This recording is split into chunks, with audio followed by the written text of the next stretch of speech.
தெய்வத்துக்கு ரொம்ப இஷ்டமான ஒரு பொருட்கள் நம்ம பார்க்குறோம் சார். ஆனா, அந்த துளசி, வில்வம் இந்த மாதிரியான இலைகள வந்து எப்படி பயன்படுத்தணும்? எங்கெல்லாம் பயன்படுத்தணும்? அத எப்படி பயன்படுத்தினா, அதோட முழு பயனும், நன்மையும் நமக்கு கிடைக்கும் அப்படின்றது வந்து நெறைய பேருக்கு தெரியாது சார். துளசி இலை நீங்கள் உங்கள் ஆஃபீஸில் கேஷ் பாக்ஸில் போட்டு பாருங்க. என்ன பிஸ்னஸ் பண்ணுறீங்களோ அந்த பிஸ்னஸ்ஸு உங்களுக்கு மணி ஃப்ளோட்டிங் அப்படி வந்துக்கிட்டே இருக்கும், பணம் சேர்ந்துக்கிட்டே இருக்கும். ஏன்னா துளசி வந்து பணத்தை வாரி கொடுக்கும், அள்ளி கொடுக்கும். கோயில் மாதிரி நாம் அதை பாவிக்கு பயன்படுத்துகிறோம் அப்படின்னா அதை வச்சுருக்கணும். வில்வ இலையை வைங்க, ஒரு பவுலில் வைங்க. வில்வ இலையை பவுலில் வைக்கும் போகும்போது அந்த வில்வ இலை மூலயமா அந்த பவரு அந்த இடத்த மட்டும் சுற்றுறது இல்லாமல் அந்த அந்த எங்கே வைக்கிறீங்களோ உங்கள் ஆஃபீஸ் ஃபுல்லாக ஒரு எனர்ஜி, ஒரு பாசிட்டிவ் எனர்ஜி க்ரியேட் பண்ணிடும். பாசிட்டிவ் எனர்ஜி க்ரியேட் பண்ணும்போது ஒரு ஆஃபீஸுக்குனாக்கா நல்லது கெட்டு எல்லாமே கலந்து தான் வருவாங்க. உங்கள் ஆஃபீஸுக்கு தேவையான யாரும் அவங்க மட்டும் தான் உள்ளே வருவாங்க. வெள்ளை இருக்க எங்கே வைக்கிறதுனா உங்கள் வீட்டு பூஜை ரூமில் வைங்க. உங்கள் வீட்டுக்குள்ளே நெகட்டிவ் எனர்ஜி நிறைய இருக்குதுன்னு உங்களுக்கே தெரியுது. மாலையாக போட்டாலும் சரி, மாலைன்னா அவங்க தான் பண்ணுவாங்க. நீங்கள் வெறும் இதுவே வந்துட்டு ஆனால் வெள்ளையாக இருக்கும். பூஜை ரூமில் பவுலில் வச்சுருங்க. வச்சுட்டிங்கனாக்கா உங்கள் வீட்டுக்குள்ளேயே இந்த எனர்ஜி இருந்துச்சுன்னா அந்த எனர்ஜி எல்லாம் ஃபுல்லாக அது சக் பண்ணிடும்.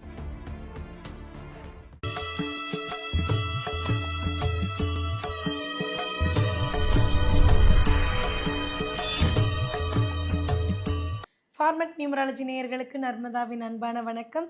நம்மளுடைய சேனலில் தொடர்ந்து பல்வேறு விதமான ஆன்மீக ரீதியான தகவல்கள் பார்த்துட்ருக்கோம். அந்த வகையில் இன்றைக்கி நம்ம பார்க்க போகிற இந்த ஒரு பதிவில் நேயர்கள் கேட்டிருக்கக்கூடிய பல்வேறு விதமான சந்தேகங்களுக்கு தெளிவான பதில் கொடுக்கறதுக்காக நம்ம கூட இன்றைக்கி ஃபார்மட் நியூமராலஜியினுடைய தந்தை டாக்டர் மகா தனசேகர் ராஜா அவர்கள் இணைஞ்சிருக்கிறாங்க. வணக்கம் சார்.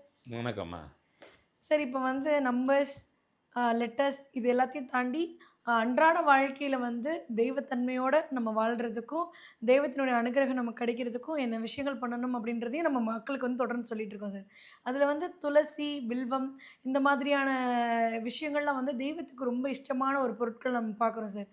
ஆனால் அந்த துளசி, வில்வம் இந்த மாதிரியான இலைகளை வந்து எப்படி பயன்படுத்தணும்? எங்கெல்லாம் பயன்படுத்தணும்? அதை எப்படி பயன்படுத்தினா அதோட முழு பயனும், நன்மையும் நமக்கு கிடைக்கும் அப்படின்றது வந்து நிறைய பேருக்கு தெரியாது சார். அது எங்கே பயன்படுத்தினா ரொம்ப சிறப்பானதாக இருக்கும்? அதை எப்படி பயன்படுத்தணுன்றதை நீங்கள் எங்களுக்கு சொல்லுங்கள் சார். ஆமாம், வழக்கமாக துளசி, வில்வெல்லாம் கோயிலுக்கு தான் வாங்கிட்டு போகிறோம். ஆமாம், நாமளே சொல்லியிருக்கிறோம், அவங்கள தான் செய்கிறாங்க, கோயிலுக்கு எடுத்துகிட்டு போகிறோம். ஆனால் வீடே கோயில், உடலே கோயில்னு சொல்லியிருக்கிறோம். ஆமாம். இங்கே இந்த கோயிலுக்கும் நீங்கள் யூஸ் பண்ணிக்கலாம். கோயிலுக்குன்னா வீடு இருக்குது, ஆஃபீஸும் இப்போ என் ஆஃபீஸ் பார்த்தீங்கன்னாக்கா எல்லோரும் வரவங்க எல்லாம் கோயில் மாதிரியே இருக்குன்னுவாங்க. எல்லாம் ஒன்று தான், கோயில் மாதிரி தான் வச்சுருக்கணும்.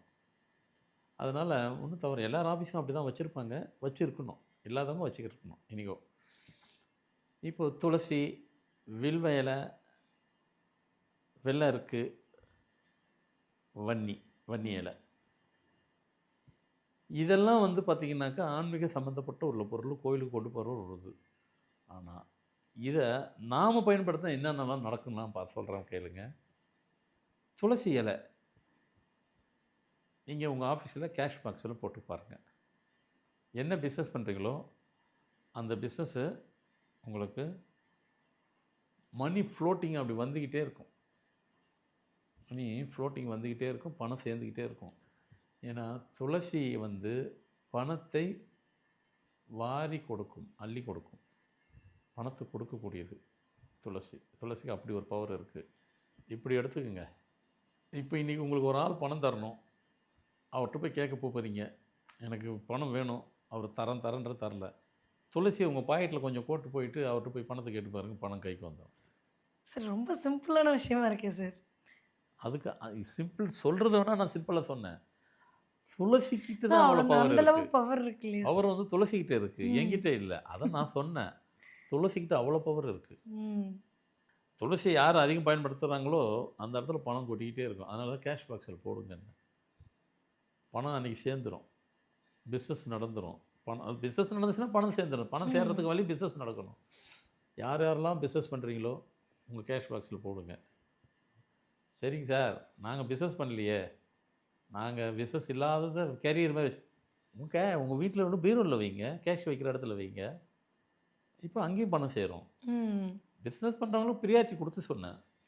பிஸ்னஸே பண்ணாதவங்க உங்கள் வீட்டு பீரோவில் வைங்க. சூப்பராக வந்துட்டு பணம் வந்துட்டு அந்த இப்போ பீரோவில் வந்து பணம் சேர்ந்துக்கிட்டே இருக்கும். அடுத்து வில்வ இலை. வில்வ இலையை வந்துட்டு நீங்கள் பிஸ்னஸ் பண்ணுற இடத்துல முதல்ல பிஸ்னஸ் ஒரு பவுல் மாதிரி இருக்குது, அதில் வெறும் வில்வ இலையாக வந்துட்டு சைடில் ஓரமாக வச்சுருங்க. சரி, இதுவரைக்கும் வில்வ இலை அப்படின்றது வந்து சிவன் கோயில்களை தவிர வேற எங்கேயுமே நம்ம பார்த்ததில்ல. வீடுலலாம் வந்து உபயோகப்படுத்துனதே இல்லையே சார். அதை தான் சொன்னேன் முதல்ல. என்ன சொன்னேன்? துளசியும் வில்வ இலையும் கோயிலுக்கு தான் நம்ம எடுத்துகிட்டு போயிருக்கிறோம், ஆமா. வீட்டுக்கு கிடையாது. இப்போ வீட்டுக்கு எடுத்துகிட்டு போகிறோம். இல்ல துளசிய கூட வீட்ல வந்து மாடத்துல வந்து வைக்கிறதா இருக்கட்டும், இல்ல வந்து துளசிய வச்சு ஒரு விளக்கு பொருத்துறதா இருக்கட்டும், அதெல்லாம் பண்ணி நம்ம பார்த்துருக்கோம். வில்வம் இலைய வீட்டுக்குள்ள வைக்கணுன்றதே நீங்க சொல்றப்ப தான் எங்களுக்கு ரொம்ப புதுமையா இருக்கு சார். ஆமாம், அதான் சொன்னேன். நம்ம வீடே கோயில் தானம்மா, நம்ம உடம்பே கோயில் நம்ம கண்டிப்பா சார், சொல்லும்போது கண்டிப்பா. ஒரு வாதத்துக்காக அது சொல்லப்பட்ட வார்த்தைகள் அல்ல, ம். யதார்த்தமான உண்மையும் கூட. அப்போ கோயில் மாதிரி நாம் அதை பாவிக்கு பயன்படுத்துகிறோம் அப்படின்னா அது வச்சுருக்கணும். வில்வ இலையை வைங்க, ம். ஒரு பவுலில் வைங்க. வில்வ இலையை பவுலில் வைக்கும் போகும்போது அந்த வில்வ இலை மூலயமா அந்த பவரு அந்த இடத்த மட்டும் சுற்றுறது இல்லாமல் அந்த அந்த எங்கே வைக்கிறீங்களோ உங்கள் ஆஃபீஸ் ஃபுல்லாக ஒரு எனர்ஜி, ஒரு பாசிட்டிவ் எனர்ஜி கிரியேட் பண்ணிடும். ம். பாசிட்டிவ் எனர்ஜி கிரியேட் பண்ணும்போது ஒரு ஆஃபீஸுக்குனாக்கா நல்லது கெட்டது எல்லாமே கலந்து தான் வருவாங்க. உங்கள் ஆஃபீஸுக்கு தேவையான யாரும் அவங்க மட்டும் தான் உள்ளே வருவாங்க.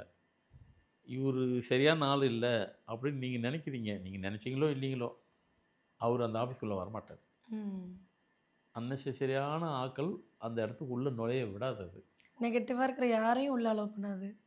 வில்வ இலைக்கும் அவ்வளோ பாரு, ஒரு பவுலில் உங்கள் டேபிள் மேலே ஓரமாக வச்சுருங்க. ஆனா சார், நீங்க சொல்ற மாதிரி நெகட்டிவான ஆட்கள் நம்ம நெருங்கலனாலே அந்த நாளே நல்லா இருக்கும். நம்ம லைஃபே நல்லா அதை இருக்கும் சார். சொல்லுங்கள். அந்த அந்த நாளே நல்லாயிருக்கும். அதனால ம். தான் தினமும் வைங்கன்னு நான் சொல்கிறேன். அதே மாதிரி வெள்ளை எருக்கு. வெள்ளை எருக்கு எங்கே வைக்கிறதுனா உங்கள் வீட்டு பூஜை ரூமில் வைங்க.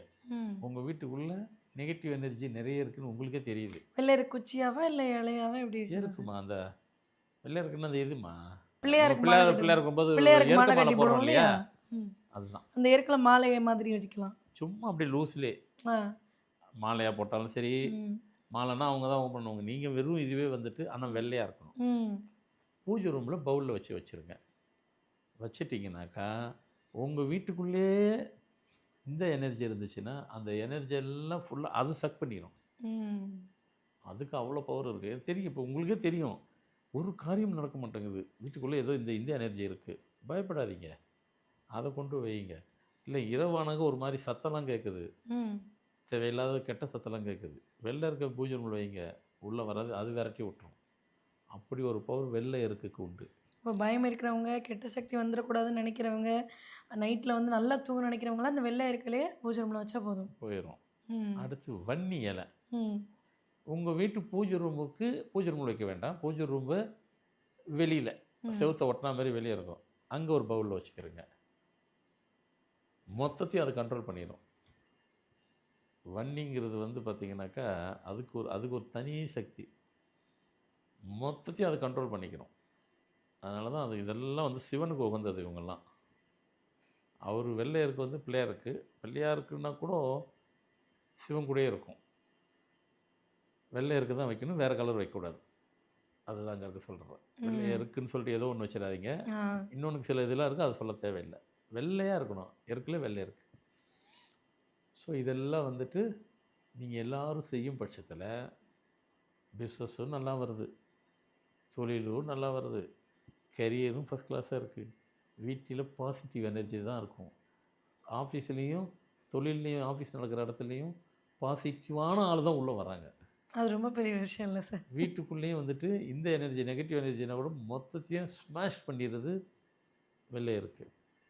ஒருவேளை சில பேர் வீட்டில் அது நடக்குது, இரவானாக்கா ஒரு மாதிரி சத்தம் கேட்கும், ம். அது போல் அதை கொண்டு போய் வைங்க, கேட்டே வராது. எங்கள் வீட்டில் இருக்குங்க, எங்கள் வீட்டில் இருக்குங்க, அவங்க வீட்டில் இருக்குங்க, எங்கள் வீட்டில் சில பேர்லாம் சொல்லுவாங்க, பகலில் பூஜை ரூமில் வச்சுருக்கு, பூஜை ரூமில் வைங்க, நீங்கள் சத்தம் எங்கன்னா இருக்கட்டும் அங்கே வைங்க, கெட்ட வராது. வன்னி இவ்வளவும் வச்சுட்டு மொத்தத்தையும் வன்னி ரொம்ப முக்கியம், அதுதான் சொல்கிறேன். இவ்வளவும் நீங்கள் பண்ணிங்கன்னா இதனுடைய சில சமாச்சாரம்லாம் இருக்குது, பவர்லாம், அது மொத்தத்துக்கும் மெயின் வந்துட்டு வன்னி இலை தான். வச்சிங்கன்னா தான் கரெக்டாக இருக்கும். வன்னி இலை வைக்காமல் மற்றதெல்லாம் வச்சிங்கன்னா கூட வேலை செய்கிறது வேறு மாதிரிலாம் ஒவ்வொன்றும் வேலை செய்யும், கண்ட்ரோல் இல்லாமல் வேலை செய்யும். இதெல்லாம் இவங்கள மொத்தத்தையும் கண்ட்ரோல் படுத்துறது வன்னி இலை. வெள்ளை இறக்குக்கு அது நமக்கு என்ன தேவையோ அந்த வேலையை அது கண்ட்ரோல் பண்ணிக்கும். வில்வ இலை என்ன கண்ட்ரோலோ அதை கண்ட்ரோல் பண்ணிக்கும். துளசி என்ன வேணுமோ அதை கண்ட்ரோல் பண்ணிக்கும். மொத்தத்தையும் கண்ட்ரோல் பண்ணக்கூடிய பவர் வந்து வன்னிக்கு. வன்னி இலையை கொஞ்சம் எடுத்துகிட்டு வைங்க. இது அன்றாடம் தினமும் உங்கள் வீட்டில் செய்யுங்க. அது உங்கள் வீடு தான். நீங்கள் சொல்லிக்கலாம், என் வீடு கோயில் மாதிரி வைக்கணும்னு ஆசைப்பட்றேன், நினச்சிங்க, செய்ய முடியல. இதெல்லாம் செய்யுங்க, கோயில் மாதிரி ஆயிரும். ஆனால் இது எல்லார் வீட்லையும் செஞ்சிட முடியுமா அப்படின்னு ஒரு கொஸ்டின் மார்க் இருக்குது. எல்லாத்தையும் இதை அலோவ் பண்ணுமான்னு எனக்கு தெரியாது. ஏன்னா நிறையா நீங்கள் சொல்கிற விஷயங்கள்லாம் வந்து எல்லாரும் செய்திட முடியுமா அப்படின்னு கேட்கும் பொழுது, அப்போது இதை தடுக்கிறதுக்குன்னு ஒரு விஷயம் இருக்கா? பிரபஞ்சம் அனுமதி கொடுக்கக்கூடிய வீடுகளில் தான் இது வந்து நடக்குமா சார்? அதுதான் கரெக்டாக கேட்டீங்க. ஏன்னா பிரபஞ்சம் உங்களுக்கு வந்து பர்மிஷன் கொடுக்கணும். அப்படி ஒரு பவர் எல்லாமே உங்களுக்கே தெரியும். துளசிக்கு பவர் தெரியும், வில்வேலுக்கு தெரியும், வெள்ளை இறக்குக்கு பவர் தெரியும், வன்னிக்கு தெரியுமோ இல்லையோ இப்போ ஓரளவு தெரியும். இப்போ நம்ம கேட்டது நம்ம ப்ரோக்ராம் சொன்னதுக்கப்புறம் இப்போ நல்லாவே தெரியும். உங்களை பர்மிஷன் கொடுக்கணும். நீங்கள் ஆத்மாத்மா செய்யுங்க, பர்மிஷன் கிடைக்கும்.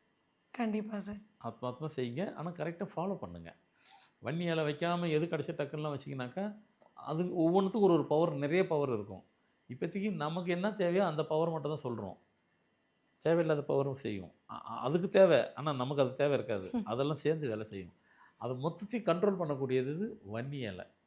அதையும் சேர்த்து வைங்க. சைமல்டேனியஸாக நாளும் பயன்படுத்துங்க. வேறு லெவலில் இருக்கும். நம்ம ஆஃபீஸ்க்கெலாம் இங்கே வராங்க, சார் கோவில் மாதிரி இருக்குது. அவ்வளோ பேரும் முதல்ல அந்த வார்த்தையை சொல்லிப்பாங்க, கோவில் மாதிரி இருக்குது சார் உங்கள் ஆஃபீஸ். அப்படியே சந்தோஷம். வீட்டுக்கு சில பேர் வருவாங்க, சார் வீடு கோவில் மாதிரி இருக்குது. சந்தோஷம், அவ்வளோதான். நீங்கள்லாம் அதெல்லாம் பயன்படுத்துகிறீங்களா அப்படிலாம் கேள்வி கேட்காதீங்க. எல்லாம் படுத்து தான் இருக்கிறோம், பர்த்தாப்பில் சொல்கிறோம். அதனால் நீங்களும் செய்ய தான் சொல்கிறோம். ஸோ இன்றைக்கி இந்த நிகழ்ச்சியில் நிறைய பேருக்கு உங்களை நீங்கள் மாற்றி கொள்வதற்கும், பிஸ்னஸ் தொழில் வளம் நல்லா மேம்படுவதற்கும், உங்கள் கெரியர் சிறப்பாக இருக்கிறதுக்கும், வாழ்க்கை சிறப்பாக இருக்கிறதுக்கும், வீடே அமைதியாக இருக்கிறதுக்கும், எல்லா காரியங்களும் நல்லபடியாக நடக்கிறதுக்கும் கொடுக்கப்பட்ட தகவல் அனைவருக்கும் பயனுள்ளதாக இருக்குன்னு நம்புகிறேன். ஃபாலோ பண்ணுவீங்கன்னு நினைக்கிறேன். கண்டிப்பாக சார். மக்கள் மகிழ்ச்சியாக இருக்கிறதுக்கு அள்ளி கொடுத்துருக்கீங்க நிறைய விஷயங்களை. இப்போ கண்டிப்பாக அதை பயன்படுத்தி அவங்களும் ரொம்ப சந்தோஷமாக இருப்பாங்கன்னு நாங்கள் நம்புகிறோம். ரொம்ப நன்றி சார். வணக்கம்மா.